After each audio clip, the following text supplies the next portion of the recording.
What's up, everybody? Welcome back to this week's episode of Common Sense, the podcast. Hope you guys have been doing well. It's been a good week. And now for the surprise guest. I mean, since Ryan's got the sniffles, because he's not sucking on the honey sticks like Biz over there. These are not my honey sticks. We'll get into that later. But you guys welcome Brandon Burnside to the episode. What's up, brother? Hey, how are you? Hey, let's pull that up close. Get you kind of like where it is My for fist me. away from your face. That way everybody can hear you. I know you like to be soft-spoken sometimes. So, welcome to the show, man. How's it going? I'm good, man. How are you? I'm doing pretty well. So, for those of you that don't know yet, because there's not been any real big events yet, so today we're going to talk a little bit about what I actually do for a living and what Brandon now does for a living as well, because Brandon is the newest sales guy at Element. And welcome to the team, my man. Thank you. So he's learning the ropes now, and we're adjusting him to the Element way of doing things, and he's part of the team now. So don't be surprised, all you people in the multifamily industry, if Brandon starts reaching out soon, because he's going to be calling on all you folks to try and stir up a little more business. So why don't you start off and just kind of tell everybody a little bit about your background for those that don't know your whole family history in the multifamily industry, because this dude's like whole family is in the industry. Like no kidding there. But I mean, tell us a little bit about your background, where you're born, where you're raised, etc. Well, I was born in Memphis, Tennessee, raised in Texas. So I like to say born in Tennessee, or, raised in Texas. If you'd have told me that Memphis, Tennessee part, I don't know how much further we'd have had. We'd have had to talk about that a little more. This interview is over. I went to school in Wiley and graduated from Wiley High. Soon after, joined the military. Oh, so you do that annoying AMO thing too, don't you? Yeah. All right. That's why John likes you so much. Yeah. For you guys that don't know, AMO. Joined the military. Was medically retired after 4.5 years. What branch? Was in the Army. All right. Got Biz excited now. Then I've been, right after I got out of the military, I went into selling military equipment. So I kind of went all over the world doing that. Created a small little brand called Bushnell. Used to travel to Germany and Russia and China and all over Europe and North America and South America and all the fun places in the world that nobody hears about. So nice. Been there, done that. And then came back and really fell back into the family business, which is, as you said, multifamily. What did you, I know we're not going to like hammer on a lot of this a lot and talk about it a lot, but what did you actually do in the Army? I was EOD. EOD, so he was the guy that took apart bombs. Stressful job. Hence, we're not going to talk a lot about that tonight. If you guys want to hear a good episode about that, go back and listen to the last 2 episodes ago. Yeah, go back 2 episodes and listen to Brandon Byers. Like, I just got goosebumps thinking about that again. Like, that was really intense. So, for respecting his wishes and everything else, we're not going to dive down that too far. I mean, but if any of y'all got questions, whatnot, as usual, feel free to chime in over here. All right, so back to multifamily. When you came back and got into multifamily, what did you decide to do in multifamily? Well, I've done flooring for 8 years with a local flooring company. You can say his name. We love giving Bronson shit, so any chance I can get to give Bronson a little crap, and I pray to God he watches this episode at some point, I'm all for that. I worked with MFI Flooring, which is Brandon McMahon's company, and did that, learned the ropes, kind of moved over from there and worked at a construction company that did construction and restoration nationally. So I was kind of moving and grooving and chasing hurricanes and all the fun stuff. Now, for the rest of our people that are smarter than a fifth grader, not I, when you guys always use the term multifamily, can you be a little bit more granular? And exactly what does that mean, multifamily? Like, Multifamily means foster care or something, or do you build stuff, or that? Like, what does it mean? Multifamily is the apartment industry. So anything to do with rehabbing, remodeling, repairing, assisting with any type of construction needs in multifamily, that's what we do. We are a full-service GC that services General the contractor, ladies and gentlemen. multifamily industry. Yes, we are a full-service general contractor. Layman's terms, because he just assumes everybody. I mean, I know what all this stuff is because I hang around with him and all these guys that do it. But for those who may not know what it is, no, I'm glad you're calling me out on this because I guess it does happen, especially when you're talking with somebody else in the industry. Yeah, you know the lingo. We know the lingo. So yeah, we're a general contractor. So and we don't use the word complex anymore. That's the no word. I didn't even know that. Yeah. Look at that. You learned something today. I even learned something today. 16 years in the industry, and the rookie's teaching me something. He's not really a rookie, though, when you're born and raised in it. The new guy. The new guy. So, and when Austin gets past his shyness, I've had a lot of requests. Everybody wants to know how the new estimator's doing, too. So we'll bring Austin on at some point and let Austin tell his story, too. But multifamily, so we rehab apartment complexes if they sustain a weather-related loss, a catastrophe, a fire, we will assist them with that. If the lender, the city, requires certain general maintenance repairs or something like that, we will also assist them with that. Other than that, it's their general day-to-day needs of they've got a patio that's damaged, a sidewalk, or just really anything to do with an apartment complex. We don't dabble in the residential. Complex. And yes, I said it too. Apartment. I wonder why. Like, is that a new cancel culture thing that now we're like complex is like a negative term? Like, that's so stupid. Like, I don't understand today's world with all this canceling of words and history and man, don't get me started on that. We'll be here for the whole hour and a half. Oh, I'm in college as well, so That's crazy, man. Yeah. So read a college textbook right now, and it's all cancel culture. So how do you deal with this, or how do you look at this? Because you and I talked about this when we first sat down and talked. We got introduced by his mother because I was getting beat up on the podcast about how my SEO sucks and that I'm not doing anything right when it comes to SEO. And his mother was gracious enough to comment and be like, talk to Brandon, he can help you out. So a quick little lunch to talk about that turned into like a 4-hour lunch where he ends up getting made a job offer shortly thereafter and is now a new sales guy at Element. But it started off with us talking about SEO.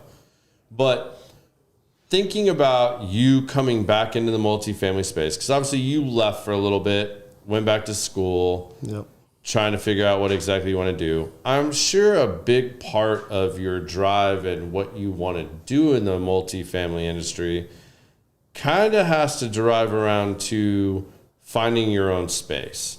Because you have so many family members that are Hall of Famers in the industry and have been presidents of the industry and, a lot of big things. I mean, like your family credentials in the industry are huge. So I'm sure there's a big part of that of wanting to carve your own lane. Absolutely. How have you gone about that, and how do you look at that to still make your own mark in the multifamily industry? I think every day is a new challenge, and every day is a day where I'm striving to really grow my own business and my own path in the industry. And all I can do is, from a day-to-day perspective, is really do what I say when I say it, and when people need something, always be there. And so that's a big important thing for me, is just to always have a good name in the industry. Right on. So what was maybe the tie there that you saw with Element as being a good fit for that?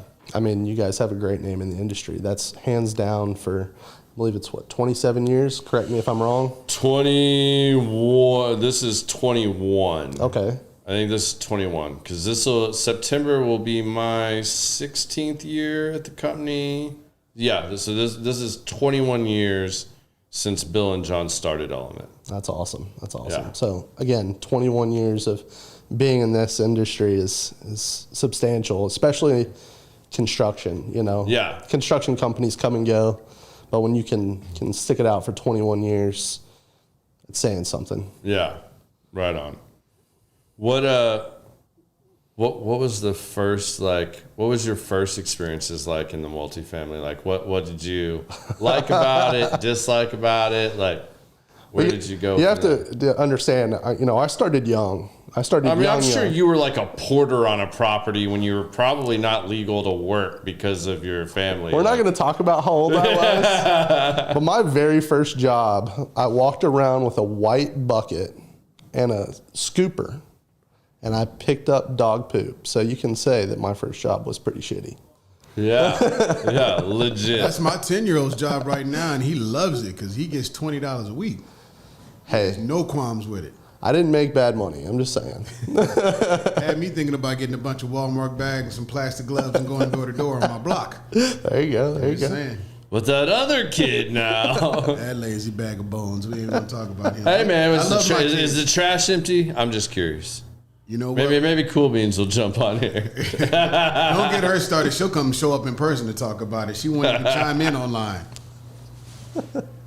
I mean, I know one kid's hair looks a lot fresher than the other one's because one actually does his chores. The other one likes to be a little knucklehead. Yeah, my kids have to earn haircuts.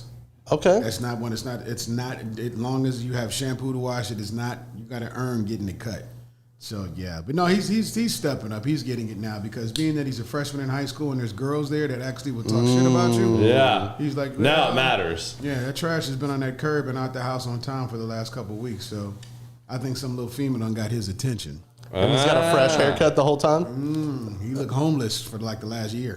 Yeah, you remember that movie with Ice-T where like they were New Jack City.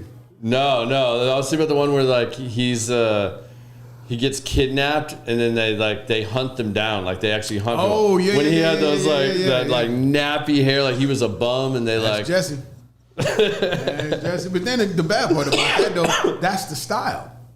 Some kids just like my boy said on Friday, like a whole bunch of spiders on your head having a meeting is like the style. I like, not my house. Nope. You get it right. But that's a whole nother common sense conversation. Don't get us into the parenting thing because we'll be here for the next hour. I mean, he likes somebody. He's got kids at home too. I've got 2 kids. I What are understand. their ages? 4 and 10, but I'm a single dad, so I'm doing it solo by myself. Yeah. Man. Yeah. Girl, boy, boys, girls. So I've got a 4-year-old son, and my daughter just turned 10. Yeah. So she got the queen big of the birthday house. party over the weekend. She's the queen of the house. Yeah. Yeah. Just tell the honestly, does she get away with a lot more than Everything. She should? Yeah. Everything. I mean, I get it. Yeah.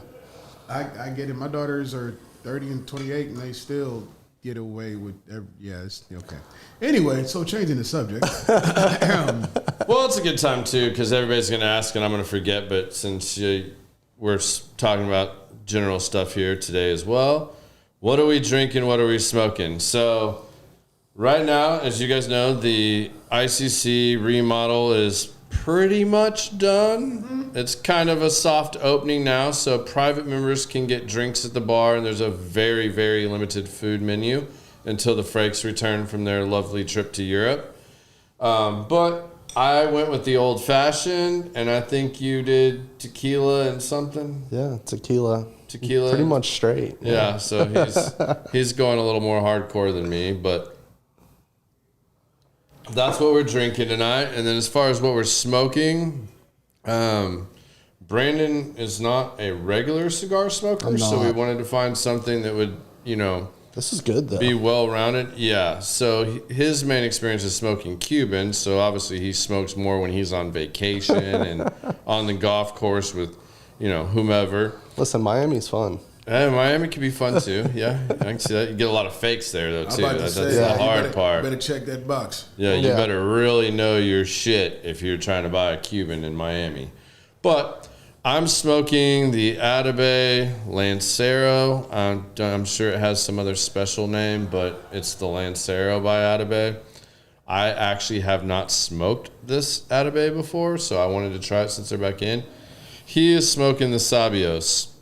This is amazing. Both excellent Hands cigars. If I get to it, though, it might be by the end of the show. I don't know. We'll see. I absolutely love these cigars right now. They just came back in up here. They're called the Pyramid by Padron. That's what you were talking two about. different versions. There's a dark Maduro wrapper, and then I'm not sure which. This is kind of like a Connecticut. It's not a Connecticut wrapper, though, I don't believe. So for somebody that knows nothing about cigars, Yeah. what do you feel like is the difference between the two? All right. Nelson Alfonso makes extremely good cigars that are well constructed, well put together. They're premium, they're aged, it's really hard to even compare stuff to an Atabey. Allegedly, there is probably a little bit of Cuban tobacco in these. Okay. Possibly, or at least Cuban seeds grown in some other country. I don't really know, but Or do it from Cuba, actually put it in his hand and then pass it to somebody else. yeah, I mean, however you want to look at it, but like they're super. I mean, he has a large line. Okay. So you have the Bandoleros, you have the Alfonsos, you have the Atabeys. What am I forgetting? Come on, Biz, help me out here. I'm forgetting. From over there, Byron.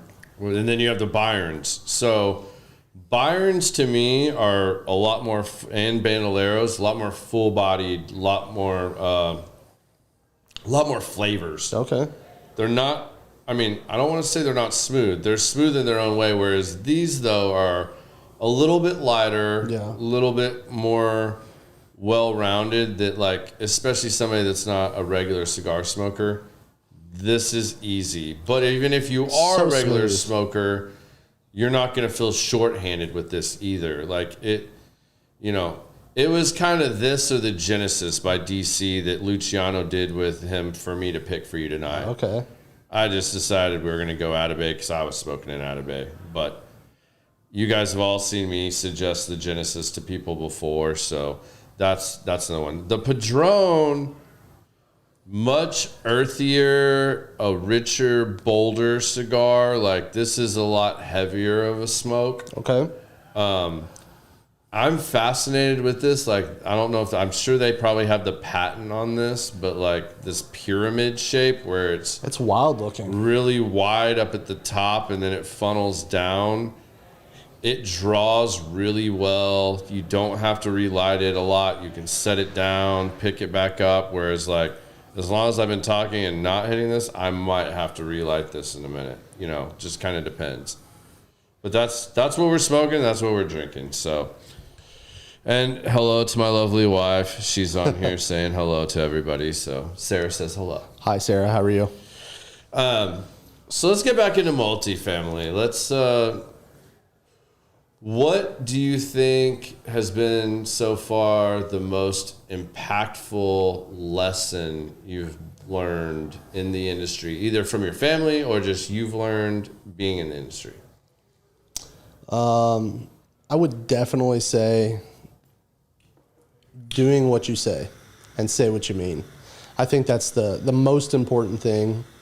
I definitely would say, I've always been really active in the, apartment association. I think that's huge. Yeah, that's a huge thing for anybody. You guys have heard me advocate that a lot. I think the more active you are, you get out what you put in. And so the more active you are, you tend to get a lot more back. Yeah. I think that's so important. And I think you're able to really network not only with your competitors, you're also able to network with other vendors. You're also able to really build that relationship with owner managers outside of the office setting. Yeah. So I think that's been huge for me personally. Yeah, I couldn't agree with that more. I mean, making connections, being involved in the association that supports our industry, giving back to the community, giving back to the industry.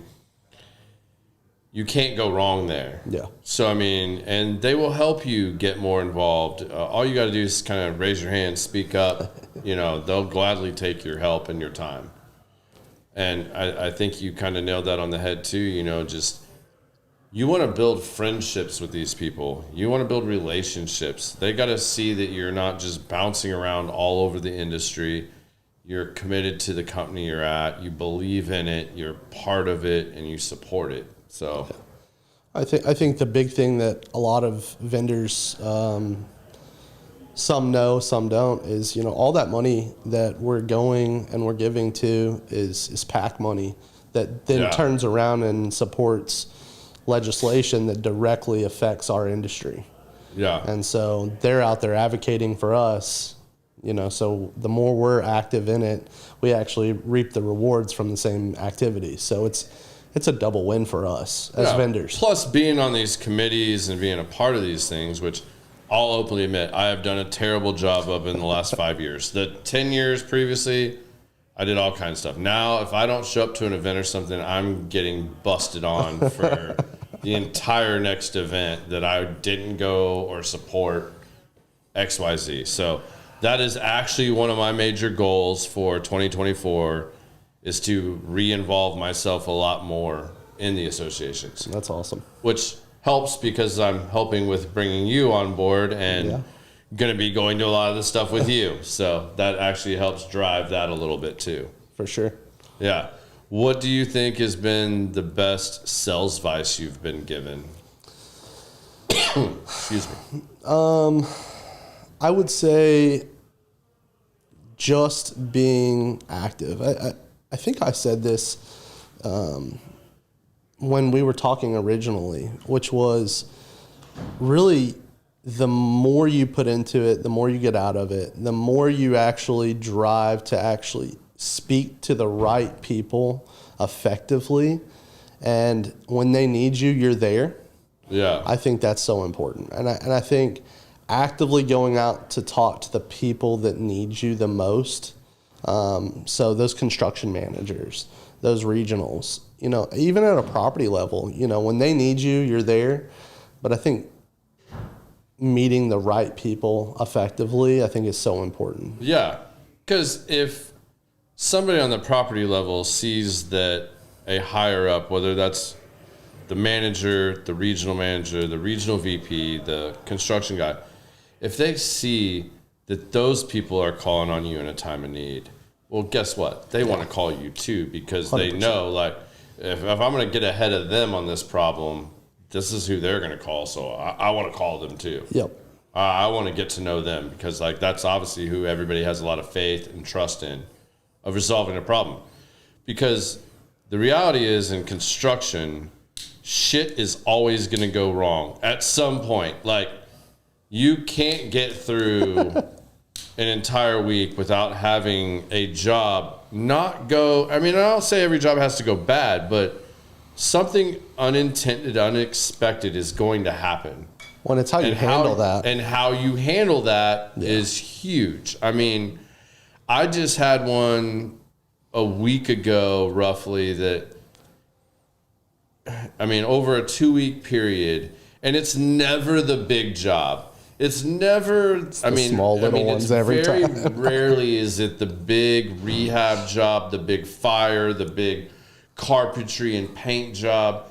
It's rarely one of those that bites you in the ass. It's the rail outside of the office. It's that stupid little handrail or a shower leak or a roof leak or something that, I mean, the maintenance guy could have called you on. Yep. And then he pushes this up because it's something he can't figure out, he can't deal with, doesn't have time to, whatever. It's that little job that everybody doesn't give the same attention to as they would the big job. And then the shit avalanches. 100%. I mean, I just had one of these with one of my largest clients, and it took a lot to turn that situation around. Yep. I mean, we're talking about a shower pan leak that was misreported, misdiagnosed, and misproject managed right out the gate. So 3 strikes right out the gate. luckily this client knows that this is not what you normally get when element comes out on a job site. Like this is just, I mean, like we have a long running history. They know, like the red alarms started going off right away, and I'm coming back from being sick. I get blown up. It's like the world is ending over this shower pan, and I'm like, all right, hold on, what's going on here? Like, how did this go so south? Now it's like, all right, cool. Switch this person, bring this person in, make this work. Now we deal through all these issues. Then we find out, like, well, it's still leaking, even though it wasn't done right at first. All right, now we got to figure out, why is this still leaking? Well, we find another leak in the bench seat. All right, now we've got it. But now everybody's questioning everything that's been done, everything that's not been done. So coming to a happy medium where everybody knows we solved the problem, it's 100% fixed. I mean, we even came back and water tested this a second time just after everything was done, just to make sure. I mean, did not want another callback. Yeah, 100%. Job. So we make sure that everything is like solid. Then it's the process of making sure the manager, the regional, the construction guy, the owner, the tenant all feel like they've been made whole because they've all been a part of this process, and the fact that early on some of this went to shit and wasn't right. But we had to have time to make it right, and then make sure that everybody understands that we're being fair. Here's, we're going to adjust the bill. We're going to do all these things that we can to make sure that they feel like they were made whole. They still paid a fair price, and that they got what they signed up to get in the beginning. That's a lot to cover sometimes. And we're talking about a little tiny shower pan job. This isn't some big, like, we weren't remodeling the clubhouse. You kissed a lot of butts that day. Dude, I've kissed a lot of butts for a week and a half trying to like make this right and to have the right conversation too. Yeah. And a lot of times too, it's having the experience and then whereabout you to not take it personally. And that's hard sometimes because, believe it or not, we actually care about it. Like, that's actually the enjoyment you get out of being in sales in the construction world, is seeing something that needs repaired, fixed, or upgraded, seeing what it was, and then seeing what you actually did to it in the end. So, seeing that I've got a pissed off client and a shower that's still leaking, that ain't what I wanted to see. Yeah, especially after coming back after being sick. Like, I'm out, I figured my team handled things, didn't get handled right. Like, we had to come back in and fix things. So, in the end, as a team, we fixed it all. But how we communicated that and made that work was night and day difference. I mean, if I could let everybody read the emails that I got and be a part of the phone calls and be a fly on the wall for the first week, you would never believe the email that I got this morning, where it was like, thank you. We know this was a hiccup. You made everybody feel whole. Really appreciate how you handled this. Use you on all our properties. Well, that's and glad to see that you guys stood by us through the end and made this right. That's all that matters, honestly, is getting to the result. Yeah. It's those contractors that they get frustrated. Yeah. Or even the project manager, because the project manager that came in to save the day, he didn't think it was going all roses and peaches and just everything was great. He still thought like, oh man, they're really, this was tough to deal with. Like, I mean, I did my job and I fixed this stuff, but like, I still don't feel like, he didn't feel like they were very happy, like he still felt like he was kind of taking, and he's eating crow for somebody else. Yeah. So that's a tough position to be in, so like, again, one of the things I do as a senior person in leadership is I made sure that email was shared amongst our leadership team, our construction team, and that he got some kudos for that, because that is very important, because like I said, he didn't feel like he saved the day, although he had. He did. But then as of this morning, he knows he saved the day. He got that attaboy. Yeah. Good job, man. Like, thank you for saving everybody's ass on this one. Like, we all really needed that. So, it's important to recognize that, because at the end of the day, what we sell, you and I, as construction guys for a GC firm, we sell the ability to manage the project better than they can, or when they don't have time, to be there day in and day out, and we bring in the right people to do the job, and they expect us to do it right and do it right the first time and stand behind it. I mean, I think that's what makes a good company in general. I mean, no matter if you're a GC, Yeah. you know, especially if you're a GC, because you run into so many issues so often. But any type of business that's really just trying to grow, you know, doing the right thing at the backside of what's going on is so important. And then just really bumping up your team so that they know when something goes awry, going back and just reinforcing, hey, this is how you handle things calmly. Yeah. Hey, this is the way you handle it in a demeanor in which we're going to get it taken care of regardless. Mm-hmm. And then in the backside, we can all give high fives. But right now, we're all hunkering down. And so I think that's awesome. What, Brian, nice, who dropped the soap on the shower job. Nice. I'll give you 2 guesses, Brian. I'm the new guy, it wasn't me. Yeah, it wasn't the new guy. It wasn't any of the, like, really new guys, which there's only 2 of those. So you can narrow it down from there. But that's all I'm saying on that one. I'm not throwing anybody under the bus on this. It was a good learning lesson for a lot of people. We'll just leave it at that. What's maybe something that's come up in your multifamily career where it was a problem, like this shower pan ordeal, that taught you a valuable lesson of either how to deal with a problem or how to look at it? Like what's something that comes to mind for you on that note? I mean, listen, in flooring, it's a daily. What are you talking about? You have one waste factor. It's super easy. You just go in and sketch it out, figure out how many rolls that roll out 12 feet work. It's easy. What are you talking about? There's problems in flooring too? Thank you, Mr. Property Manager. Yeah. I appreciate that. I mean, you didn't know that you needed 20 bags of float for that floor? Every time you pull up a floor, it's an adventure. Mm-hmm. I have literally been at properties where we would pull up one piece of sheet vinyl and another one's under it, and another one's under it, and another one's under it. And you're at 8 sheet vinyls, and you're like, oh, no wonder the door sticks, because it's been layered for the past 8 years. Yeah. And so it's really interesting. Because nobody wants to pay to abate that first low tile that has asbestos glue under it. So we're just going to keep caking it on here. Yep.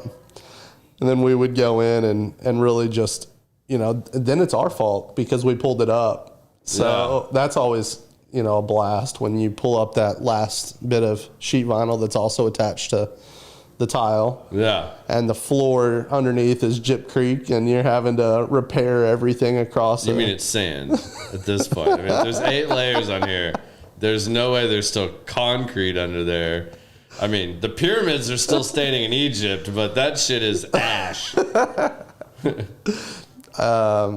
was a constant thing. And, you know, thank goodness I have a truck so that I can constantly be throwing carpet and or, you know, additional planks in the back of the truck and running them to said job site at 7 o'clock at night. So that was a lot of fun. And I don't miss it at all. I don't envy flooring people at all.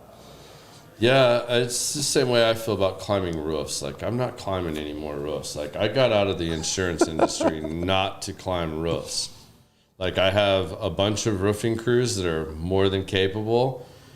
I don't know why you would need me to go up there and tell you anything about that roof. If you want to get up there with the expert, get up there with the expert. That's why my ass has a drum. You feel like Johnny Badass and you want to get up there in your cowboy boots and walk around on the roof, have at it.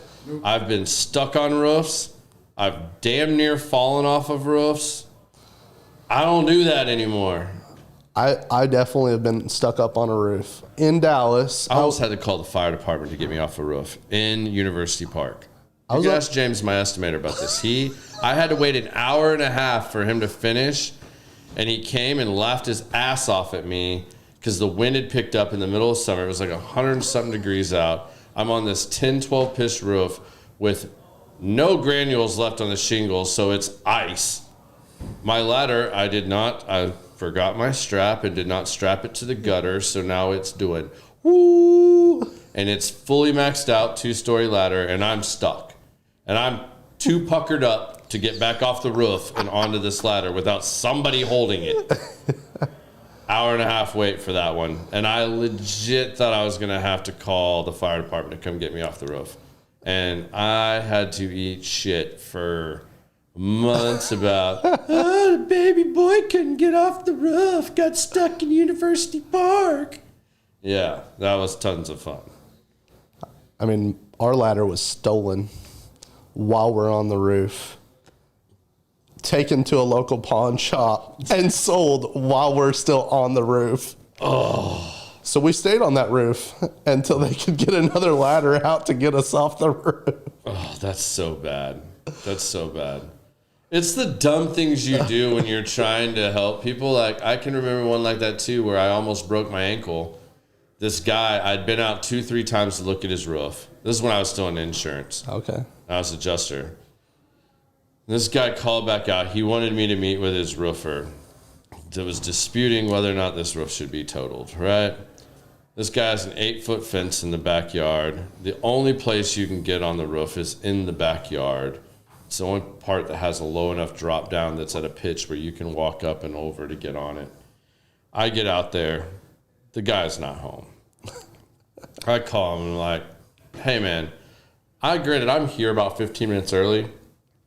I was going to mark out these squares so that when your guy gets here, real easy. Oh, yeah, man, just go ahead. Go. You can get on the roof. I'm not going to be there. My roofer's going to meet you in like 30 minutes. So go ahead, though. It's fine.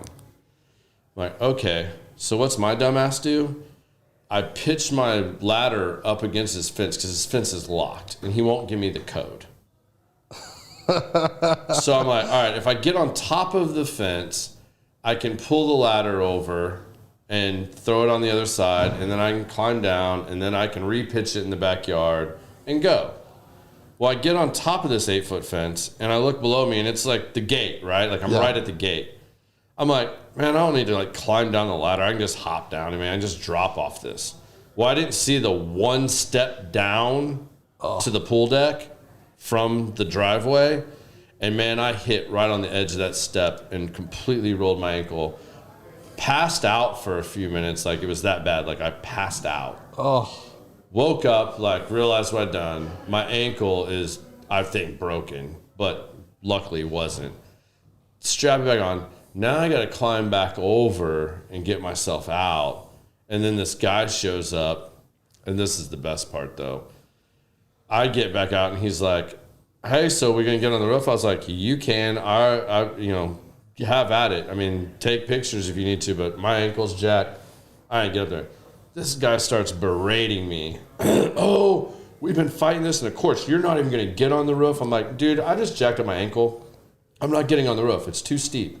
Yeah. If you mark the squares, take pictures. We're good. Technology's good enough. We can do this from the ground. This guy is shit talking me the whole time. He's walking all over the road. He's marking it. Well, about the time he goes up over that 2nd-story ridge and gets on the front side that is straight up 10-12, and then there's a side pitch towards the side yard in between the houses. He goes down, going down the side. Oh. He goes down. He hits the pipe jack, tries to grab it. That just swings him around. Now he's going even faster.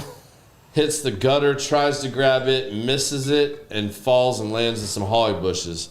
And it sounds like somebody just hit a watermelon with a baseball bat. Oh. You just hear this thud, thud, and all the air went out of him. I'm just curious, like, how many words did he speak on the way down? He was praying to God on the way down. After all that bumping his gums, shit talking, he was screaming to the higher powers, the man above. And he hit that ground. I walked over. I was like, "Hey, man, you all right? Do you need me to call an ambulance? Or hey, you need to get back up on that ladder. Do you need me to type? I mean, like, do you need some help? Like, just give me a minute. He just gave me the 1 minute sign. And I look at him, man, his Jake from State Farm outfit, his khakis are shredded down this side. His shirt's all torn up. I mean, this dude looks like somebody just whipped his ass. That roof did. And I was like, so what do you want to do, man? He's like, we're good. I'm not even going to deal with this. Just, leave me here for a minute. I'm like, man, I'm not leaving until we make sure somebody's getting you out of here. Like, you're all right. Like, you walk to your truck and get back in. I'll help you load your ladder and stuff, even though you're talking shit. My ankle's jacked, but let's just go on down the road. But yeah, dude, I love it. The dude was talking shit to the second he fell, and then he was just done. Was that instant karma? Yeah. Karma's a bitch. It will get you. I agree with that for sure. So, or God has a sense of humor, That's true too. What's maybe one of the best lessons you learned from one of your family members, since they're all in here? Let's throw one of those out here.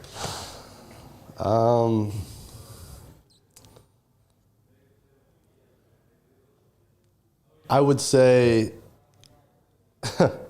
it's harder to work for your family. Oh, working from your family is terrible. I wouldn't recommend that to anybody. But so who all in your family can do it in the industry? Like, give me a breakdown of who does It's what, probably easier for him to tell you who's not in the industry. But he can try. I'll see how he answers this. My godmother is a CEO of a management company. Mm-hmm. My mother is the president of a management company. Ain't nobody got no punk ass positions in your family, bro. They run stuff. No. My birth father is the CEO of a management company. Ain't nobody a janitor. Ain't nobody bookkeeping. Nothing. Everybody there's a C in front of everybody's title so far. Keep going. I'm just saying. My father is an owner of a roofing company. My sister is a director of marketing for a management company. So, do you think your two kids? You think is it in the blood? Or do you think they're going to have any? I mean, it's too young to tell at the ages they are, but I'm just saying. Do you have an inkling that they're going to be somewhere in this industry once they get up out of here? I would say what I know about the industry is that we all drag our kids straight into it. Okay. And so one thing I think everybody has to understand about multifamily is it is a huge business. I mean, it's all across the world. Yeah. It's a tremendously large group of people, but it's a very small, tight niche group too. Like, you really have to put in your work. You really have to put in your time. People have to get to know you, know what you're about, who you work for. Are you sticking around? Again, are you bouncing around, whatnot? Yeah. Because they're not going to give you the time of day if you are. Nothing. I mean, but that's why I don't think many people leave either. I mean, like even you've come and gone from the industry a little bit, but at the end of the day, I come back. You come back. And I don't think that's just because of your family. I think it's because of the positions you had in different sales roles. You know how long it took you to, even somebody that has a family in the industry, you had to earn your own respect and your own name. And you know how long that took you. And the amount of time you had to put in that. And I tell every guy that's starting out, different for you because you're already in it, but 2 to 3 years, minimum. I was so mad at one of my partners when he first hired me at Element. He told me he'd have me selling in a year. Bullshit. Took 3. And that was me doing 2 jobs for 3 years to build up to the point that I could be sales full time. So you have to put in the time. And when you do that, I think you recognize man, it doesn't matter where you go. You may get tired of selling flooring, but you still have all those connections. Yep. You still build all those relationships. And that applies wherever.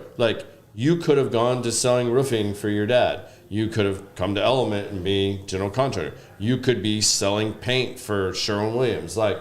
You still have a shit ton of options, but you know what it took to get there. 100%. And if you were a person of your word, you had integrity, you did the things you said you were going to do, and you took care of people, and you were good at any of those jobs, then you're going to have another opportunity in the industry because people know what it takes to build up and to sell in this industry. For sure. And I would say that, you know, the best thing about this industry is it's so big. The worst thing about it is it's so small. And the moment that you don't do what you say, they remember that. Oh, yeah. It's going to take you a lot of time to save face and bring that back around. And I've definitely, I'm a firm believer that, like, once you've built that relationship with the right person, it takes 9 months. But it's to find that right person and getting up to meeting that right person. It's a baby. So, you know. I'm going to say if you're really on your game or you just naturally click with somebody, you're looking at 9 months to a year of just, you know, because you don't, it takes a year to get that person. Sometimes it takes a year just to meet, to get the introduction. Yep. You know, I tell this story about, it's Willowbridge now, but it was Lincoln. I've told this story before of how long it took me to get in there. And the whole reason I did it is because somebody told me I couldn't, that it was impossible. I bugged the shit out of Darnell Harris for months, probably a year, to the point he finally told me, like, hey, the guy you need to talk to, I've got him going to this business exchange. He drinks this beer, bring 2 beers over, stand in line, talk to him, tell him I sent you over here. And that started everything to one of my long-term relationships. You know, my other big client, I inherited from one of my partners, and several people either stepped in or tried to take over that account. And at the end of the day, the main decision maker is like, no, I've said from day one that if it's not you, it's him. And it's because, like, even when I estimated for this client, I took care of him. I built a relationship with him. Yeah. You know, even though technically early on I wasn't supposed to call him directly because I wasn't a sales guy and that wasn't my role and I was supposed to report to him and let him make that call. I might have went around that rule a little bit at times and been like, hey man, like, you didn't hear this from me, but you got this major liability out here. I was only called out here to look at this. Do you want me to address this while I'm here or not? And he's like, absolutely. You take care of that. Like, thank you. I'm more pissed that I have a full-time staff that walks by that every day and no one else has said anything to me. Yep. And you know what? It was little things like that I built a relationship with this client. It's also a very good friend of mine. And that's why I have this account to this day. Is, you know, and that started out with me being an estimator for him. And that's why I tell all the guys, whether it's a project manager or an estimator, treat all these people exactly how you would want to be treated. And don't shit on a porter or a maintenance guy, because that guy eventually is probably, if he's good or stays in the industry, he's going to be a head of construction one day. Well, I think or the leasing agent's going to be a regional VP at some point if they're good. There's a porter, and I think it was in Dallas. Mm-hmm. He became the president of a property management company in DFW. So went from porter all the way up to being president of a management company. Of being the president of the management company. I believe that. So, I can see that. I know some of those guys at Lincoln that have been there, you know, I mean, granted, some of them have started passing and stuff like that, which is super sad. But, you know, some of these old guys that have been there a long time. I mean, there's guys that, I keep saying Lincoln too, so forgive me, it's Willowbridge now. I don't want to offend anybody, but it's hard for me after having this long relationship to remember. I say the same thing about Pinnacle. Now it's Cushman and Wakefield. So so I mean, you have all these things here. They change names, get bought out, grow, expand, whatever, merge. You have a lot of that, but it's really tough because some of these guys, like, I mean, I know for a fact, and I won't say names because I'll butcher this, but I can think of like 4 or 5 people at Lincoln that have been there for 25 plus years, 35 plus years. And I know for a fact some of them started out as a porter or just a maintenance guy in college or right out of college, and now they're VPs, heads of construction, and this and that all grew up in the industry. My mom started out as a leasing agent. Yeah. And she's now the president of a property management company. So, I mean, that's and she's been a president of the association. Like, yeah. Your mom's one of my favorite people, and I'll tell you why too. I butchered her name so bad the first few times, and she didn't even correct me. Fair enough. She did the third or fourth time. What's the first one you said? Was it? Are you cool with me saying it? Yeah, please do. Okay, I called her Char. Char. That's Char. pretty common. The other one was the first one I did, and it was Share.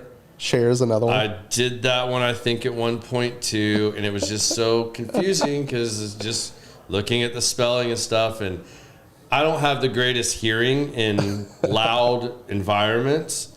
All my days playing around with the bands and all that stuff, so you're preaching that's the choir a there. really hard one for me sometimes. So sometimes it's not me intentionally doing it, that's just how I heard it. And the Char one, that's definitely how I heard it the first time. And I saw the look on her face, but she didn't correct me. And your dad was looking at me like, idiot, and I was just like, okay, that was uncomfortable. And then I further on, and then being more involved, and I really got to know, and I was like, I had to tell her one time, we ended up doing one of the ride-arounds where it was one of the big pack events. Oh, yeah. And a group of us gets in a limo, and they take you around bar hopping type. Was it the escalation dinner, I believe, with all of Tim Love's restaurants? Fort Worth, yeah. We did that, and I ended up in there with them, and we ended up joking about this. I mean, a decade later, but it was still funny, and I don't think as a good salesperson too, we were talking about building the relationship. I can't tell you how many people I've worked on building a relationship with that I don't ask them for their business. Not for a long time. Usually I hope after a while they're like, why aren't we working together? Yeah. Those are the best transitions when 100%. You've made yourself present, you've built a relationship, a friendship, and then they ask you. Yeah. That is the best scenario, in my opinion, in multifamily, period. And I think that goes for a lot of different sales jobs. I think the relationship matters above everything. And the person who taught me originally how to sell in the industry was Pat McMahon. So Brandon McMahon's dad, who was the OG. He's like the godfather of flooring. Yeah. But Pat, every single time he would go to a property, he would get the birthdays of the property managers, the regionals, the birthdays of their kids. He would learn, everything about everybody in the industry, and he kept it all in notebooks. And then he would go back, and every single time he would get a job or they would have an anniversary or an event coming up, he would handwrite a card. So I've kept that. I continue to still do that. So I still do handwritten cards. That's great advice. Old school, OG right there. That's old school. I did a lot of that early on, especially. I quit doing it when I realized that I wasn't being as cognizant of things that I should be. Because, and this is just a funny story to tell myself, because my dumbass had a Jewish client that, his last name tells you everything. We just became friends, and I don't put people into categories. I should say I try really hard not to. I hate being lumped into a box or a category, so I try not to do it to others.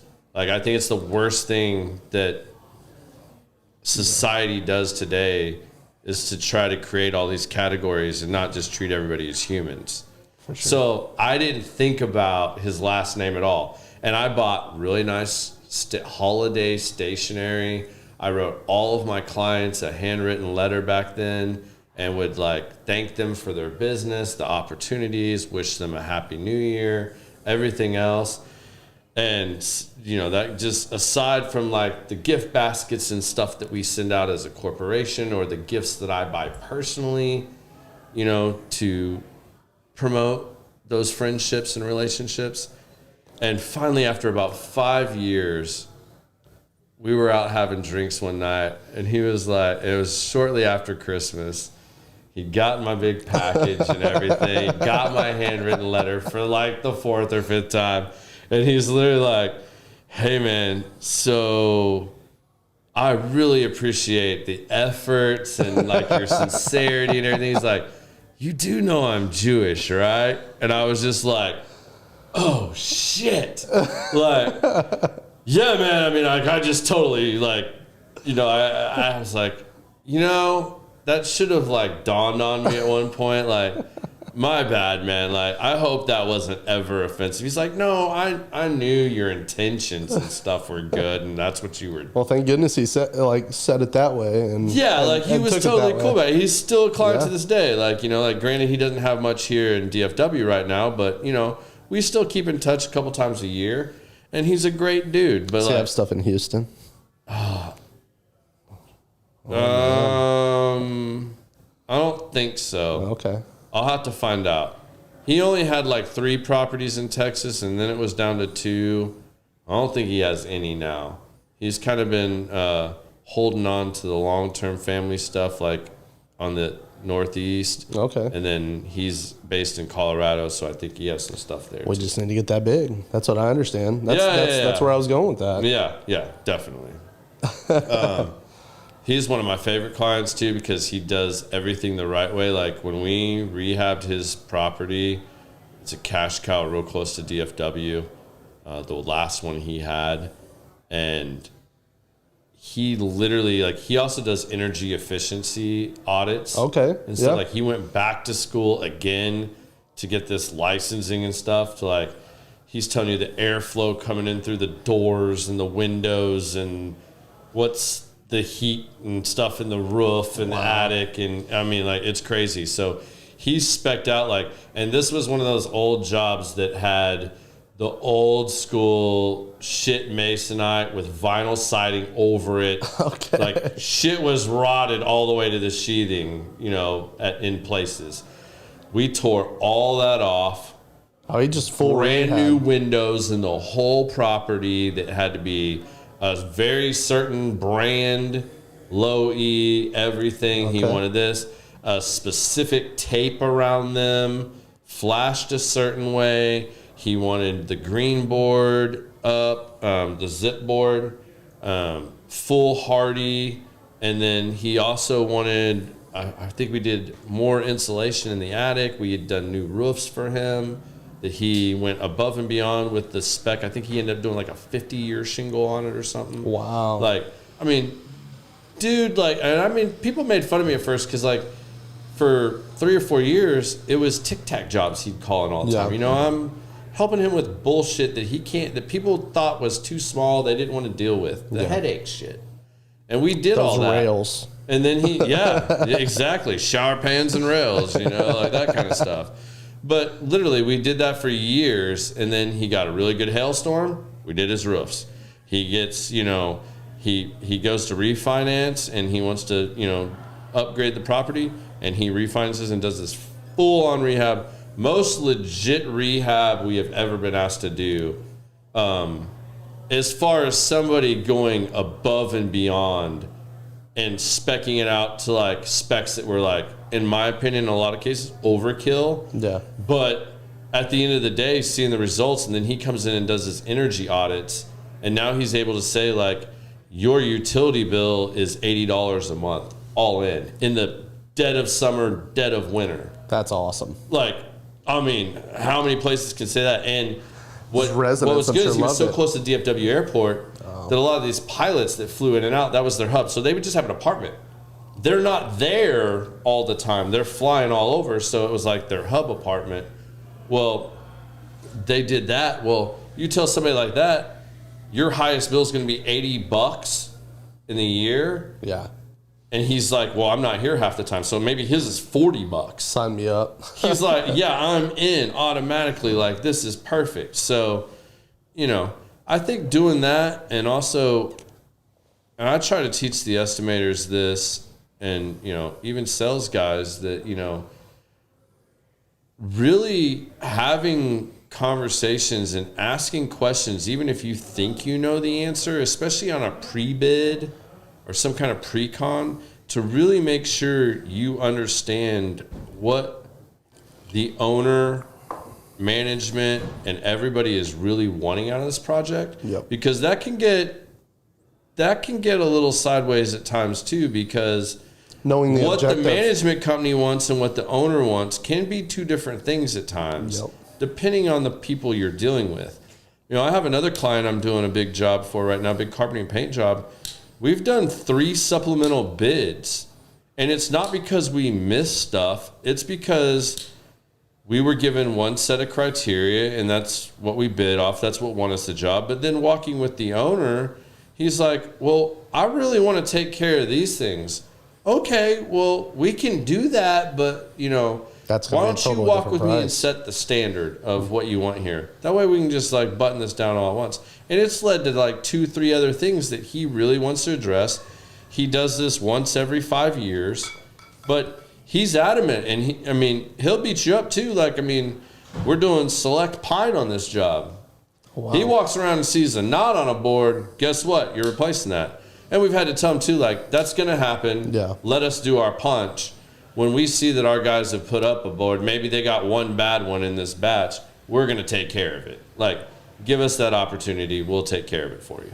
So I think that's real crucial, you know, making sure you're talking to the right people and you're asking the right questions, because, you know, if you went out and bid what you think you need to bid, man, you're probably screwing yourself. And you're going to be writing a lot of bids and losing a lot of bids. Yeah, like, Because you're not comparing apples to apples. but you also have to have those tough conversations too about like, okay, I matched this bid or I walked this spec, but hey, I also saw all of this. So once we take care of this worst of the worst stuff, how are you going to feel about that? Because that in between now is going to be the worst stuff on your property. How do you want to deal with that? Because if I wrote all that stuff up, I'm going to bid myself out of the job right out the gate. Yeah. But after we've won the job, let's talk about this, because we know it's going to come up when we start punching. Even with us being known for how detailed our bids are, to where there is no question, like when we're walking this to punch, like, all right, we got 12 feet on the east elevation of 2x6 fascia.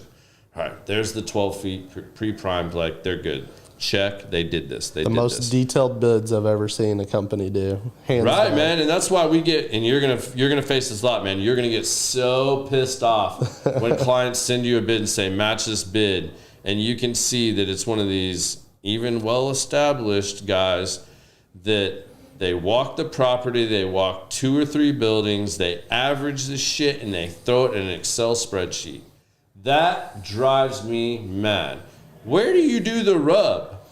I think their bids were like this, and ours are like 15 pages. Yeah, they'll send you a 3 or 4 page bid that's all in a Microsoft Excel spreadsheet that's just thrown onto some letterhead, and it's averaged out. Like, it just says building 1, 2x6 fascia, 180 feet, 1x2 siding trim, 80 feet, 1x4 window trim. Oh, that's a 98 detailed feet. one. And it's like, how do you walk that with your client and make them actually feel like you did your job, and that they don't have hours to go do this punch and just walk with you and guess like, well, shit, now I got to add this up. Well, there's 4 feet of 2x6 fascia.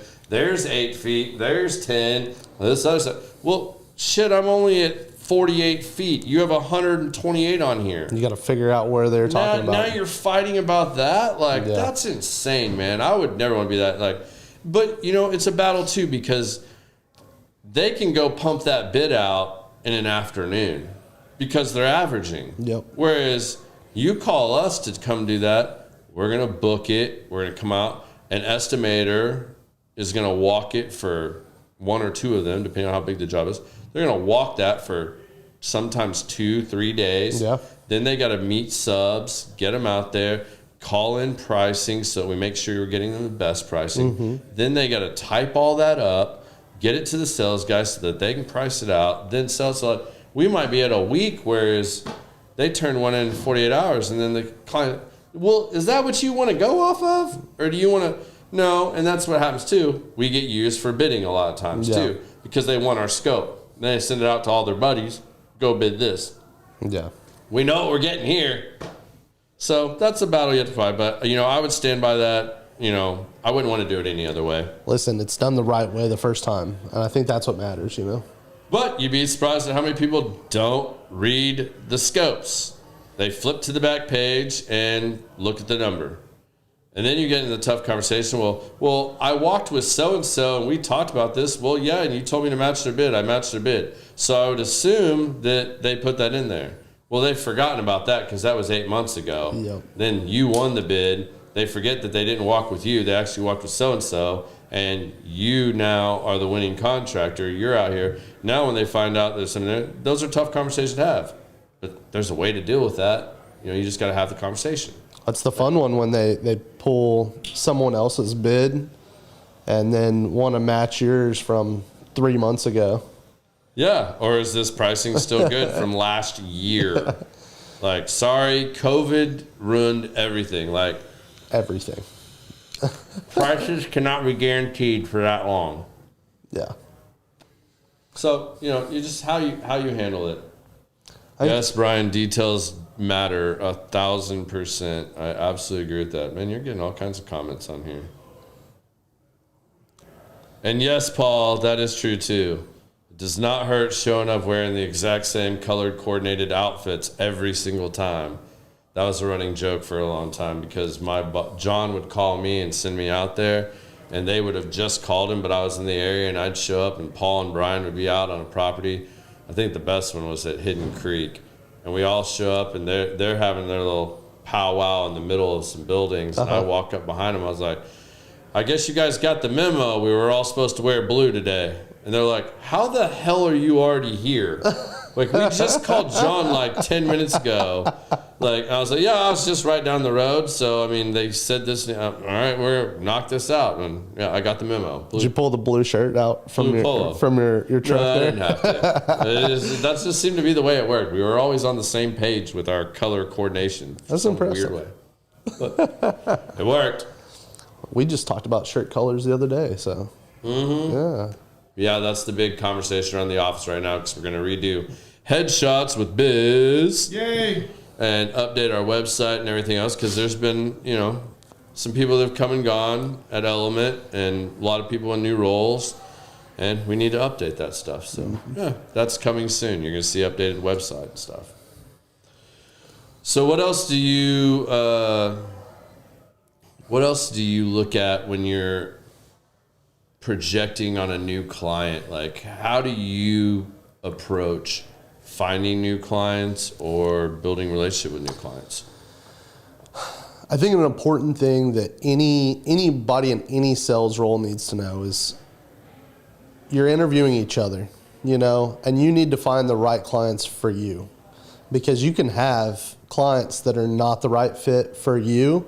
Amen. And it is so much easier to pass that off to Garrett or to Mason or to someone else within the role because they may match better. That being said, being out there and being diligent, you tend to pick up more. But if you're just being seen in the, hey, I'm dropping stuff off today for the 37th time, that's a little different than having that dinner conversation where you really deep dive and find out what that client's needs are, what that client is really looking for long term. I think that's so important. Sounds like when what Garrett was saying earlier about dealing with the guy with the little knick-knack stuff until they grow into something big, you got to understand that it's a relationship. Yeah. And so many companies, like he said, they'll get on you. Oh, that guy's just throwing you another, tic tac. Oh, he's throwing, and they'll give you a hard time. But that moment that guy throws that big, huge job, everybody shuts up. Yeah. I've even had it too, where I can say this too, that there's been clients I've walked away from. Yeah. I was about to ask, have you ever had to fire somebody? 100%. And there's been multiple times, especially early on when I was first building up my clientele, my book of business, when I was first doing this, at the time, it was really just me and John, and, you know, back then it was me, John, and another guy selling. So there's 3 of us. And personality-wise, we were all 3 really different. And there's people that love and hate all 3 of us. You know, were we as good back then about recognizing and being like, all right, man, like, this guy's really into hunting. I need to send him over to John and, you know, pass this on to John. Yeah.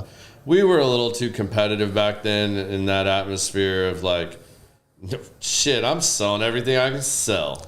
Well, we're sharks. Yeah, I mean, like, We're sharks. by nature, like, and we all want to outdo each other. It's the alpha personality that creates Yeah. a salesperson. Yeah. I mean, So let's be honest. Yeah, we all want to outsell each other. So to give somebody a client that could turn into something, especially if your sales are already below the other person, Yeah. that's a lot of maturity and a lot of letting go of your ego and everything else. We weren't real good at that early on. I mean, I can say that straight up. But I also got beat up early on when maybe the company really would have liked or could have used that sale. But after meeting with said person a couple times or really getting to know them, I'm like, we don't want this job. We're putting lipstick on a pig, and this is just going to be a headache. This is bad. We don't want to deal with this. And I got called in and questioned on it a couple times. And I'm like, all right, well, here you go. Here's all the bids I've given this guy. He likes to drink XYZ. You can find him at this bar on this night of the week, 9 times out of 10. Here you go. Here's all the information. You guys want to go take this on? Go right ahead, but Yep. I'm going to pass. They obviously accepted that and, you know, understood, but again, tough conversation. And it's not always easy to do that. I will say that in the last 2 years, as our sales staff has changed, it's gotten a lot better and it's a lot easier now. Like, Mason and I have been selling solo, the 2 of us, for the last 2 years. And there's definitely a couple times where we've shared an account till one of us got more in than the other. Yeah. And then that person takes it over. There's been other times too that I've met with somebody, or at the business exchange, my first appointment was with so-and-so, and I sit down with them and I'm like, man, me and this guy have nothing in common. Like, I'm all about cigars and bourbon and hanging out, and I want to go to events. This guy just wants to sit and fish off the side of his dock and drink Coors Originals. Well, that's probably way more up Mason's alley than my alley. And, you know, I'll tell Mason, like, hey, man, call this dude, see if you can go anywhere with this. Yeah. Or, you know, same thing when we sat down with you of like, hey, these are the accounts everybody has.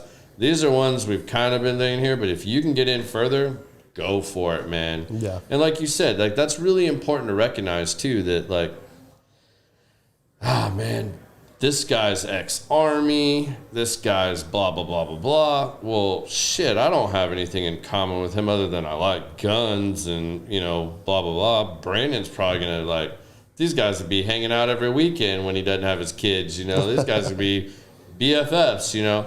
Well, shit, that's way more lucrative to give that to you, whereas I'm going to struggle and fight to get any work, whereas you might go in and just, that might be your new best client, and that helps the company, which, regardless of position in the company, the more sales we can do across the board is better for everybody. It lowers overhead.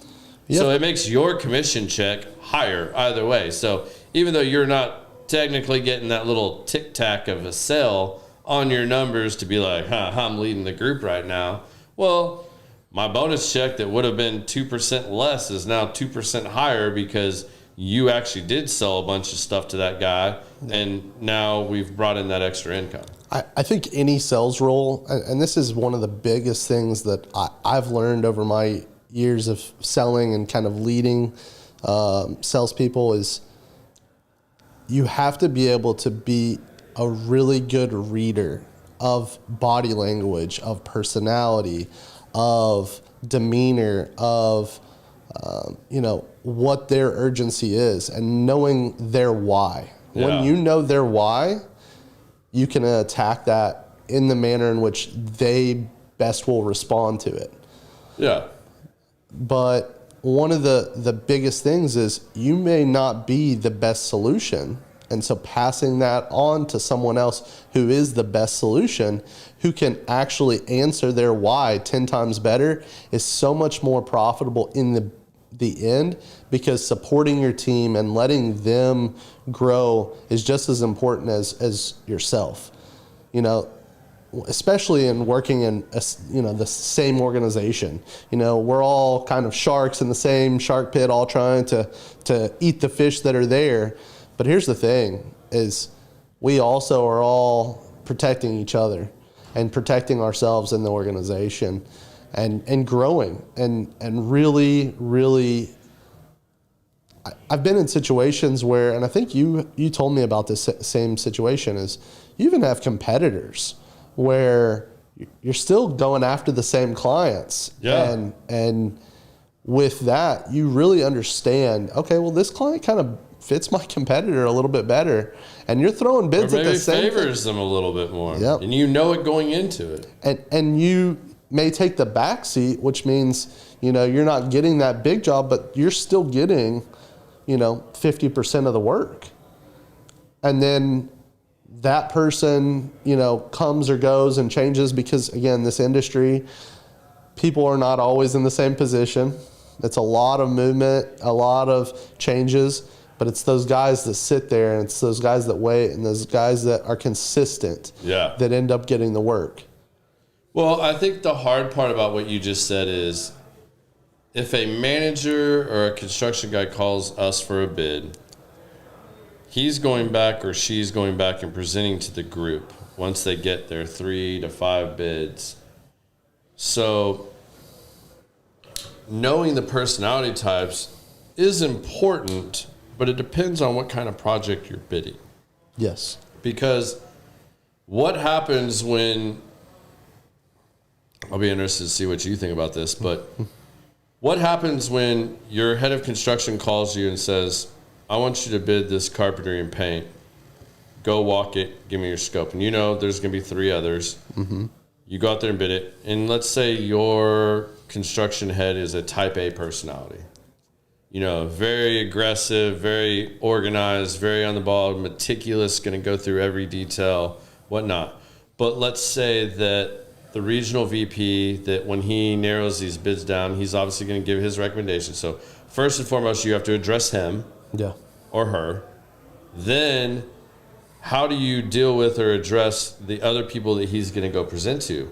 Because what if that regional and the owner are like a type C person, where they take a while to warm up to, you don't want to sit there and have the conversation like, how was your weekend? Because you haven't earned that respect with them yet. Like, they don't want to shoot the shit with you. They're very analytical. They want to go through it. They want to go to the back page. They want to see the number. Maybe they don't want to be overwhelmed with all that. They're more numbers oriented, and they want to do that.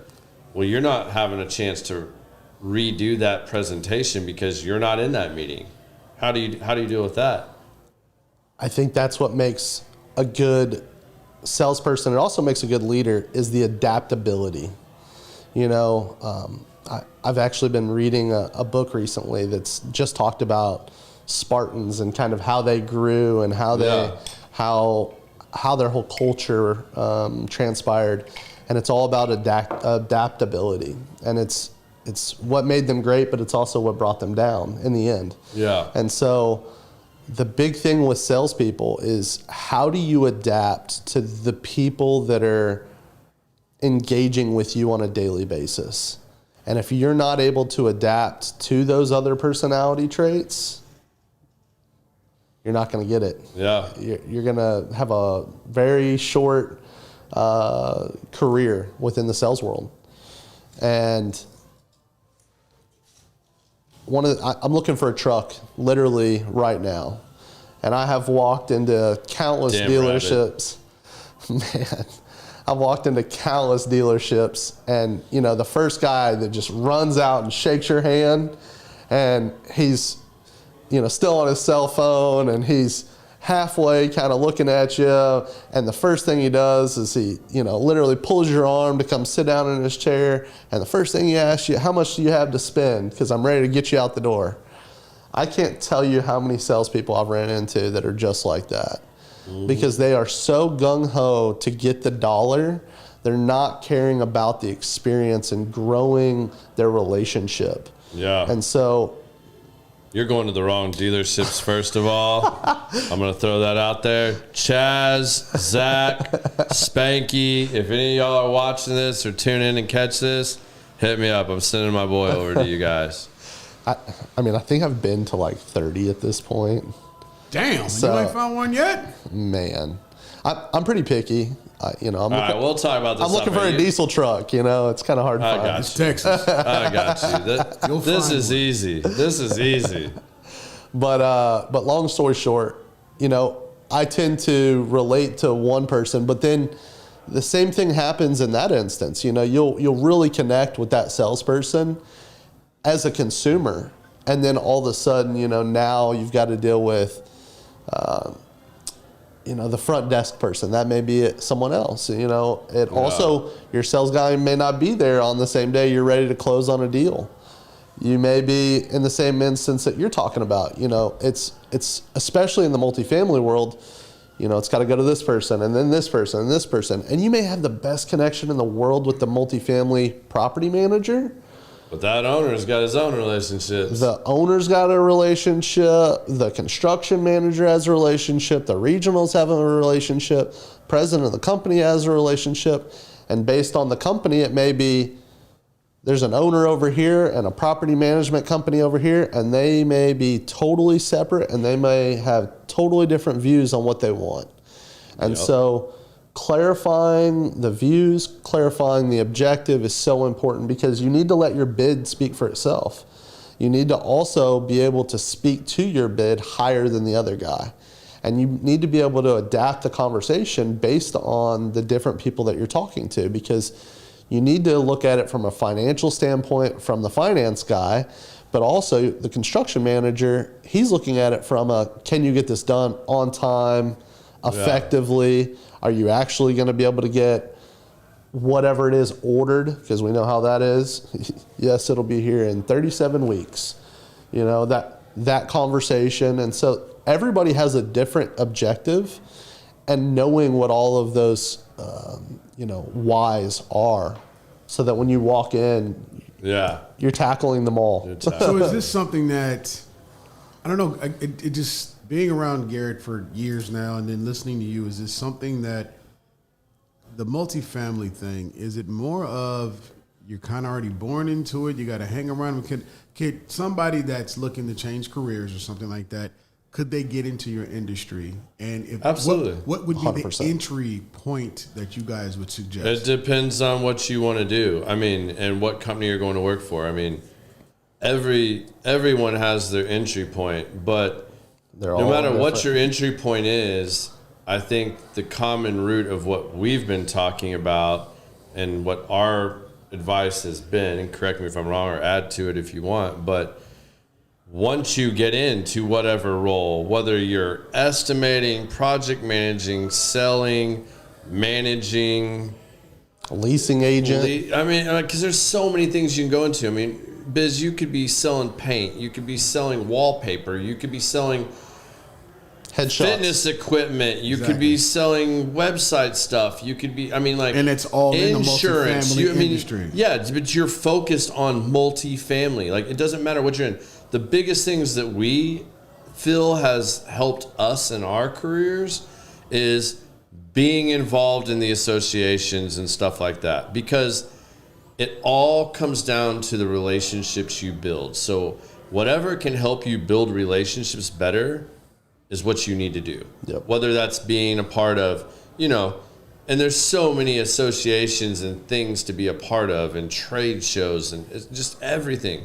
But the more you can be involved, the quicker you're going to build these relationships and the more effort and time you put into it. Now, would you say then, I'll say both of you, would you guys say that you had a mentor?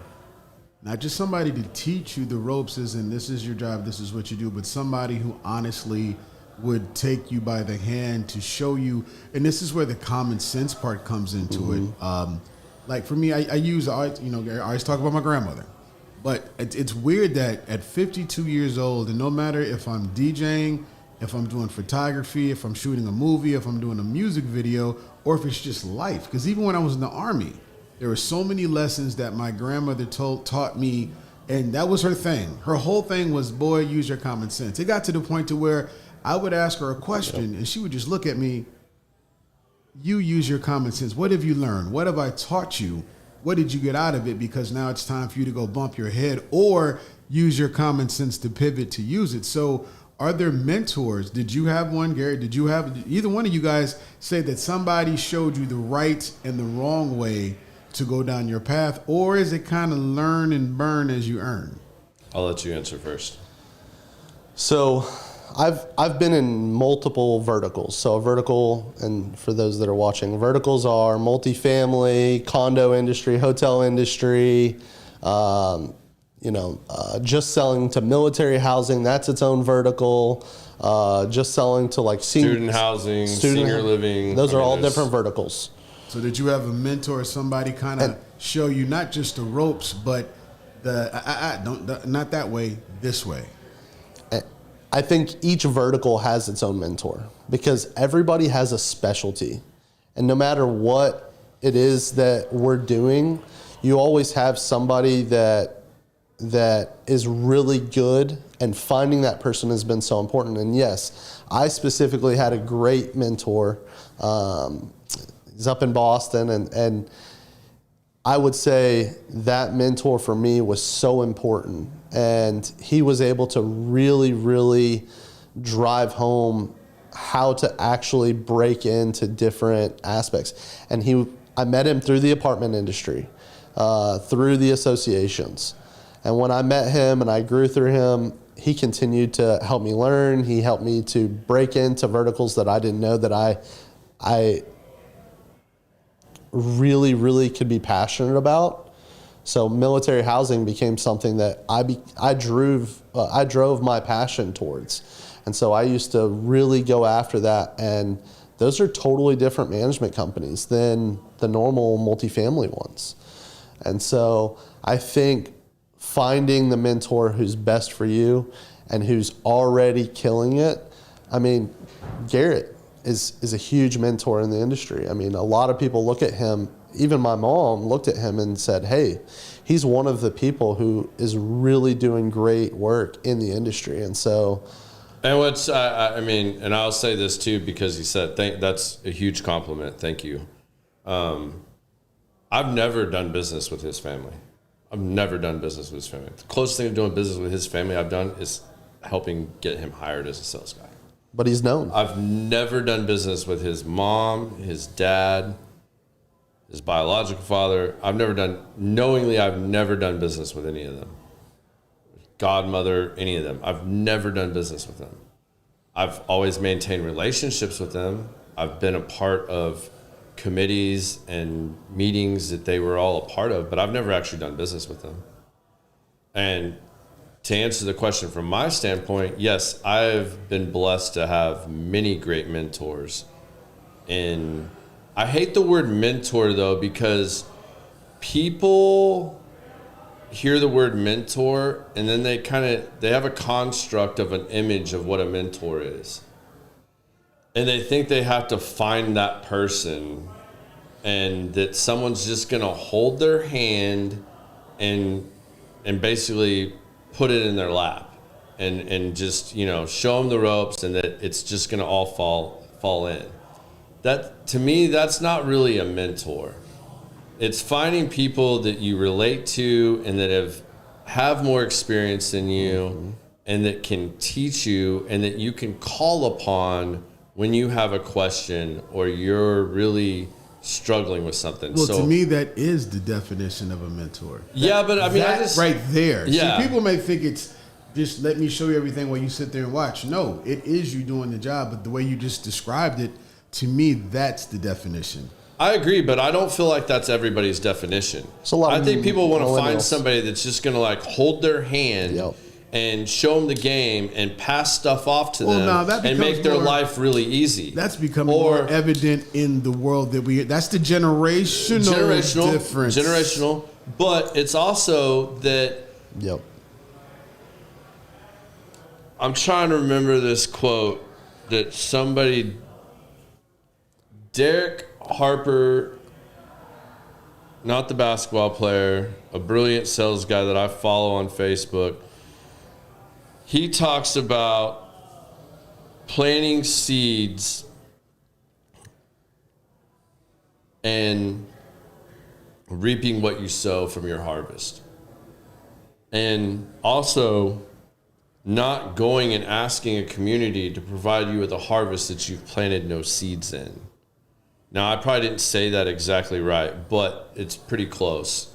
Well, there was this one guy. So, like, if you're going and asking somebody to mentor you, and you've planted no seeds with them or harvested no relationship with them, nothing. You're pissing in the wind. Like, you got to get to know somebody and really provide some value to them before you ever thought of asking them to mentor you. So yes, I have had several really good mentors. I'll try to shoot off a few here. First and foremost, John Addix, one of my partners at Element. John tried to hire me for years. I had my own company. I didn't go to work for him. He got me at the right time, and, you know, he started me at the bottom, and he helped mentor me. Before that was his wife, Teresa. She helped pull me out of the mailroom at an insurance company and made me a claims assistant and helped me become a very successful, well-rounded adjuster. So both of the addicts, Teresa and John, were very instrumental in mentoring me into the person that I am today. From an outside standpoint, there's been a couple others that I would say were very crucial to my growth in the multifamily industry. And one, I would say, is a good friend and client of mine, Brian Freese, who's on here. Brian has always been willing to communicate with me, share his thoughts and insights from the other side, and even when I was wrong, politely, correctly tell me why they see it a different way, and taught me that from my role to the client role, he's been instrumental in really showing me a lot of that. And there's a lot of others that I would have to thank in that thing. Darnell Harris, same thing, provided a lot of opportunity with me. Ernie Williams, Geary Smith, those guys have all taught me a lot, whether from working with them or you want to say a mentorship or just having conversations with them off the record, so to speak, or anything like that. Jay Parmalee, another one. And then there's a lot of vendors that I would have to give credit to because I aligned with a lot of them early on to introduce me to people where we could mutually help things. And the biggest person I can think of right there is James Giddens. James Giddens has been with Sherwin-Williams Pops has been there for a long time.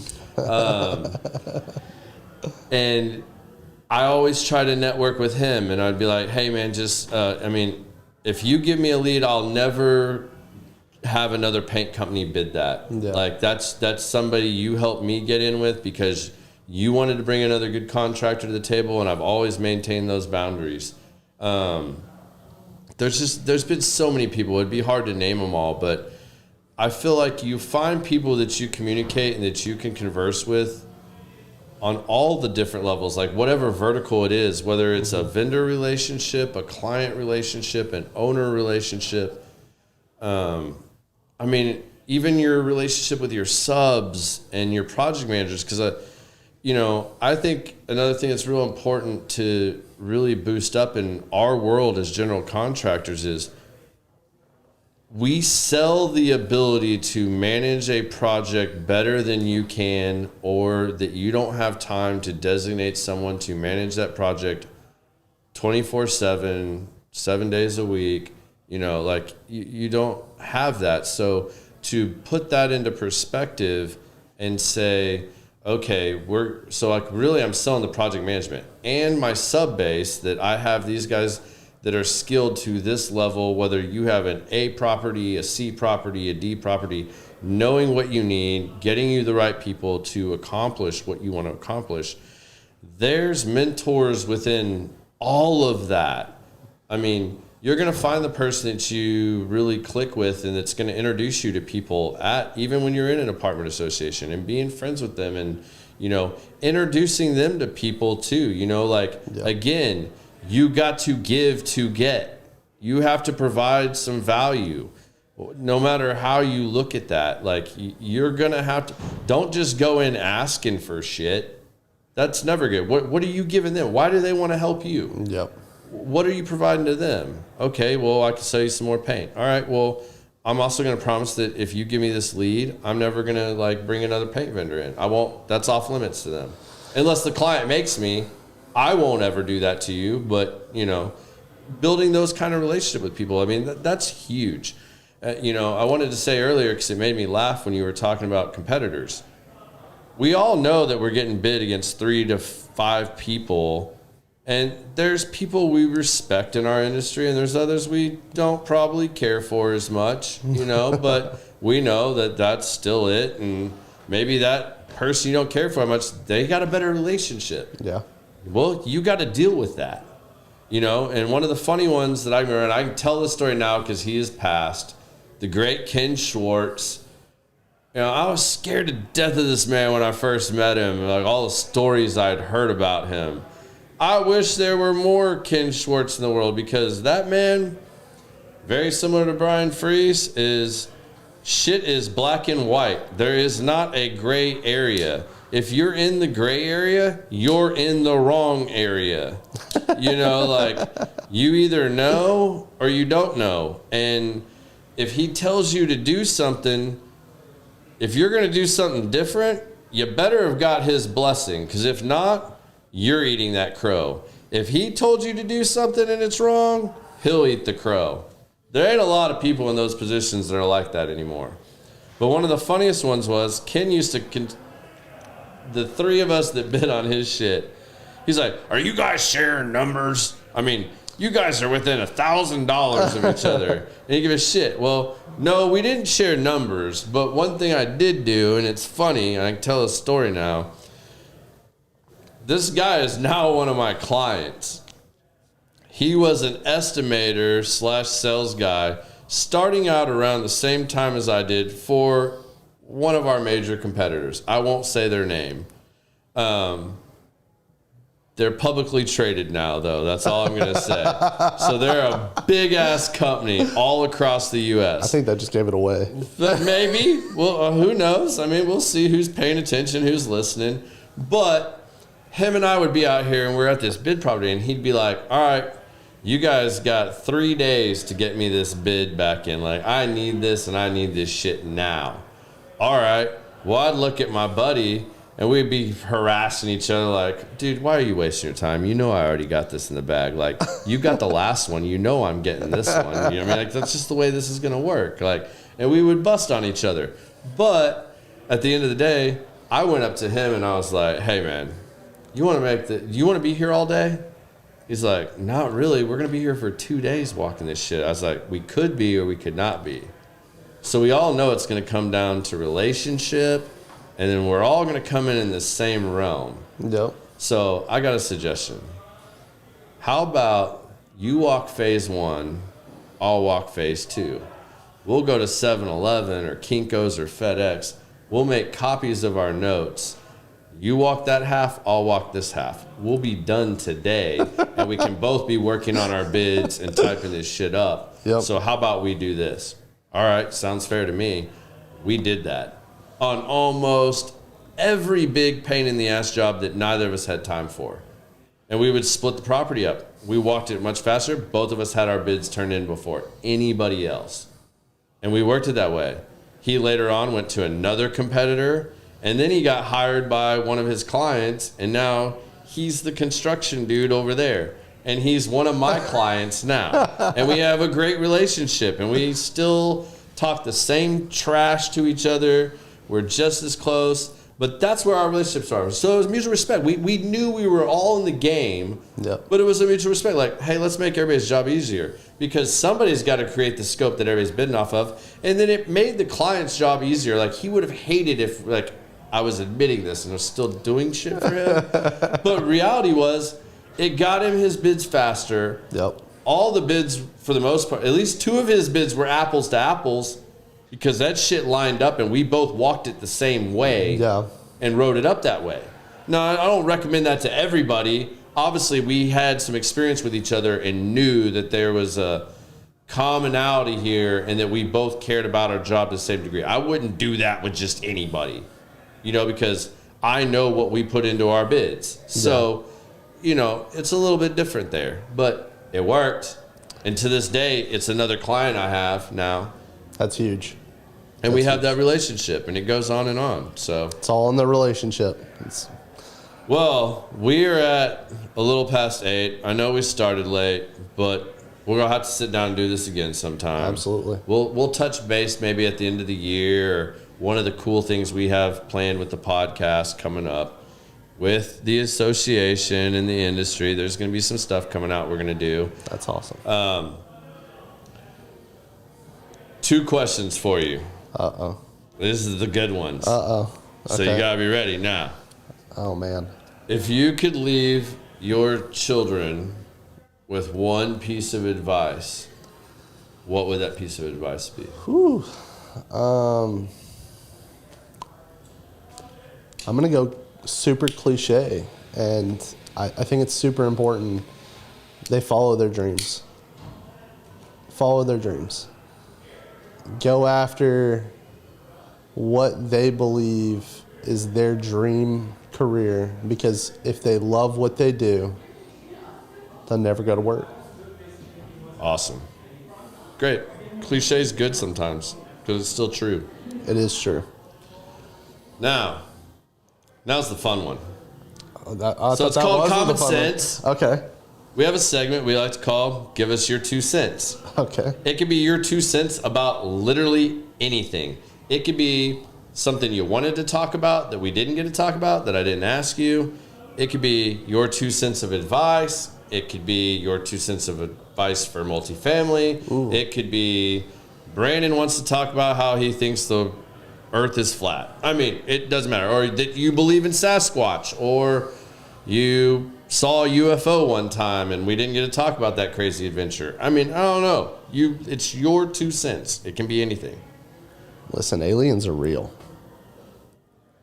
Yeah, I mean, if we're just gonna throw that out there. Okay. But my 2 cents in general. We're definitely diving into that deeper next time because I want to know way more. Well, about we're gonna this. dive into quantum physics and quantum reality and aliens. Yeah, I'm in it. Yeah. Multiverses and stuff. Oh yeah. And if Go anybody from multifamily to multiverses. for purpose of conversations, That's the title for the next one. yeah, and for purposes of Conversation at Lounge, I've recently learned that there are some flat earthers here. If anybody can explain to me Don't start that one. how, if the earth is flat, how the sun and moon rise, and if we're like really down here on the bottom and it's all flat, how it can come under us and it just, or is it just yo-yoing? No, and then it spins. How do you spin if you're flat? It just spins? It spins above us. in a Okay, pendulum. So that's what flat but earthers it goes believe. like this. It doesn't go. They believe in it's flat a Earth disc. world. It's a disc. Okay. So they believe it's flat, and they believe the sun and the moon spin this way above us. And so the moon But then is... how would it go east and west like it does? Wow. Does that exist in flat world theory? I'm just curious. It's still going east and west because if you are, let's say here, it comes around, and so it goes But how does east it to ever west. set? Well, because it's And on the rise? other side of the of the disc. Okay. It's far I'm not enough really away. following that. Maybe we would need globes and things like that. To the next one. Listen, that's Bring a what they whiteboard with believe. you. Bring a Well, yeah, whiteboard we'll and dive into that deep next time. But like, I also want to know, how do the fucking tides work if we're flat? they believe that there's a wall of ice around the entire world that keeps the. So you know a lot about this. Oh, yeah. We're gonna have to really. All right, next time. All the ice I know is on Game of Thrones. Not Game of. Yeah, Game of Thrones. Yeah. That was anyway. Okay. Winter is coming, right? We'll go back to your 2 cents. Sorry, I wanted to go down a rabbit hole since Ryan wasn't here to go down a rabbit hole. When he gets off his PEDs and isn't trying to be Conor McGregor 2.0, we'll have Ryan back on and do this. But yeah, go for it. I'll actually stay within the multifamily space. Okay. And I would say the easiest 2 cents, and we've already been talking about it, is definitely join the associations and be active. You've already said that. But with that, you're going to get what you give. And so there's a lot to do in the associations. And there's a lot that you can really reward yourself because there's a lot of charities that are tied to associations. Yeah. And so I've got a huge passion towards like Toys for Tots, which is the Marines. Toys for Tots, awesome. Then you got this weekend is the UGM bowling tournament. Bowling tournament this weekend for the Union Gospel Mission. FWAA now? I mean, what's I have the no new? idea. Yeah, we're going to butcher this. It's something FAA or FWAA. Yeah, Fort Worth Apartment Association, maybe? All right. I'm going to give it that. All right, we'll go with that. And then, our company has its own charity as well that we do a golf tournament for. So Jonathan's Place? I would just say you get a lot more out of things that you actively go after, especially in regards to charities and especially in regards to the apartment association. Well, dude, thank you for joining us today. It's been a pleasure. Glad we get to sit down and do this. I got 2 quick announcements before we wrap this up. So those of you still on here, one of these I talked about a little bit last week. The other one is next week, y'all asked for more multifamily people. So, I finally got it lined up. The great Bob Duff is coming on here to give us his knowledge and to drop knowledge on all of us. Oh, and man. Bob Duff, for those of you who don't know, kind of a legend in the industry. Yeah. Some call him the mayor of multifamily. I mean, he's got all his nicknames and stuff. But tune in next week. We're going to have another great multifamily show because you guys are asking for it. You want me to do more of this, so I'm going to try and give you more of it this year. Secondly, this is super important and a passionate project of mine. As I mentioned last week, my good friend Naz is battling stage 4 cancer. I made the event post today. It's out there. I hope you guys will link in. If you can't attend the event and would like to donate, a couple different ways. The Venmo for his wife is attached, where we're going to have everything go to. The event is posted. It's going to be at Will Call Bar on March 30th. We're going to have bands, drinks, food, silent auction. You can come to this free of charge. We're going to have stuff. We'll have the Venmo posted. Donate whatever you can. Treat it like you're going to see these bands and you're going to pay the cover charge. Whatever you're able to donate as a cover charge, donate it. I mean, come see these bands for $2 if you want. Whatever. It all helps Naz to be able to take care of and provide for his family when he can't work, when he's sick from the treatments, whatnot. Like, we're just trying to help him out while he fights this good fight and tries to kill cancer. So we've got the great Paco Estrada closing the show. I hope to have my boy Howard confirmed here shortly so we can bring back some old school acoustic stuff too. We've got Dream Fever playing early on. We've got some other stuff I'm going to announce later on. But even if you can't be there, you can still donate if you'd like to. Go to the event page. It's all over my Facebook, Instagram, whatnot. It's Naz Thomas. You guys can donate any way you want. If you have something cool, if you own a business, if you have memorabilia or gift cards, or you have season tickets to XYZ, whatever, any of these donations you guys can provide for the silent auction helps tremendously. Last time, I want to say I did this, 50% of the funds we raised were off of the silent auction donations. So anything you guys can do to help out with this, please do. I'm asking personally, favor to me. We're going to keep talking about it on the show all the way up to the event, but starting at 2 o'clock, will call opens at noon on Saturday. Starting at 2 o'clock, I'll be there setting up. First band's going to go on around 4 o'clock. Last band will go on, well, Paco will go on around 9, maybe a little earlier. We'll see what we can squeeze out of him. But Paco is the lead guy at South FM, very famous songwriter for multiple bands here in DFW. If you don't know Paco, look him up. He's phenomenal. We'll get him to play some of the classics and have a good time. But then from 10:30 to close, they'll have their normal house resident DJ there playing. So come join us. Food, drinks. JR, the owner of Will Carl, is even going to make a donation based off of the food and drinks purchased throughout the event. So That's awesome. Great event we have coming up, and let's help my buddy Naz out. So all of you, thank you so much for joining us, watching us tonight. Hope you'll join us again next week. Be safe out there. Peace.